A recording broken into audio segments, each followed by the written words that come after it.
तो हमारे बीच में एक और चीज़ कॉमन निकल आई है और वो ये है कि मेरी भी वॉइस में, मेरी वोकल कॉर्ड्स में स्वेलिंग हो गई थी। आपको कितना टाइम लगा था उसमें से रिकवर होने में? मुझे एक्चुअली सफ़र करते हुए काफ़ी टाइम हो गया, क्योंकि जब मेरा शुरू हुआ ये प्रॉब्लम तो मुझे इनिशियली मुझे लगा मेरा गला ख़राब हो गया है। हाँ हाँ तो मैं नॉर्मली जो गरारे और हाँ, स्टीम लेना वगैरह स्टीम सब। लेना वो सब कर रही थी, नहीं ठीक हुआ। तो फिर मैंने मेडिसिन ली, फिर भी नहीं ठीक हुआ। और मेरे साथ प्रॉब्लम ये हो रही थी कि मैं एक लंबी लाइन में बोल ही नहीं पा रही थी। मैं हर थोड़ी देर बाद ऐसे कर रही थी। सो सिंगल कॉफ ऐसे होना ही था। ओके।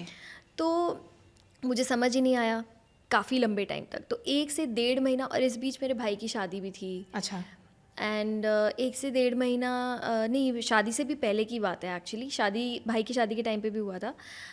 तो उस टाइम पे मैंने ध्यान ही नहीं दिया। Also I was so occupied with work. And हमारे यहाँ पे ऐसा भी होता है कि डिलीवरी है, कोई बात नहीं, गला ख़राब है, आके कर दो। तो मैंने उस सिचुएशन में भी खुद को बहुत ज़्यादा वोकल कॉर्ड्स को स्ट्रेस दिया। राइट। तो वो और ख़राब होता गया। And then I went to an ENT and he said कि ऐसा ऐसा है। उन्होंने भी मुझे नहीं बताया कि वोकल कॉर्ड्स में स्वेलिंग है। अच्छा। उन्होंने भी एक्चुअली, उनको समझ ही नहीं आया होगा। ओह। एंड ही सेड इट्स लैरेंजाइटिस और समथिंग। लैरेंजाइटिस, हाँ। उन्होंने मुझे उस चीज़ की दवाइयाँ दी। वो दवाइयाँ हुई, नहीं ठीक हुआ। उसके बाद मैंने डॉक्टर चेंज किया। मैंने भी 3-4 ENTs चेंज किए। राइट। फाइनली एक डॉक्टर ने मुझे कहा कि उन्होंने पूरा ऐसे चेक वेक किया एंड ही सेड आपकी वोकल कॉर्ड में स्वेलिंग है। एंड इससे पहले तक मैं इतने स्टेरॉइड्स ले चुकी थी, क्योंकि मुझे डॉक्टर ने दे दिए थे, मुझे नहीं पता था। Right. I was so naive कि मुझे इतना भी नहीं पता था कि उसमें स्टेरॉइड्स हैं एंड ऑल। तो उसकी वजह से हार्मोनल इम्बैलेंस हो गया।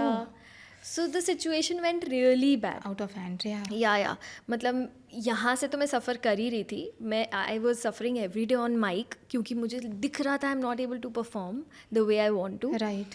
प्लस अलग चीज़ें शुरू हो गई। And then finally this doctor that I went to, उन्होंने मुझसे कहा कि आपको 10 दिन के लिए चुप रहना है।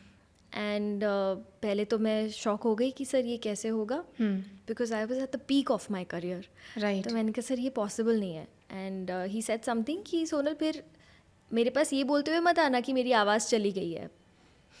तो मैंने कहा ये तो नहीं हो सकता। कितना डरावना ख्याल है, सोचो। हाँ। तो मैंने फिर वो किया, लेकिन मुझे काफ़ी टाइम लगा। हाँ। मुझे उस टाइम पे स्पीच थेरेपी के बारे में नहीं पता था। अच्छा। ओके। हाँ, तो मुझे काफ़ी टाइम लगा ठीक होने में। बट आई ऑल्सो फील कि जब हम बहुत ज़्यादा एनिमेशन करते हैं तो बहुत स्ट्रेस पड़ता है आवाज़ पे।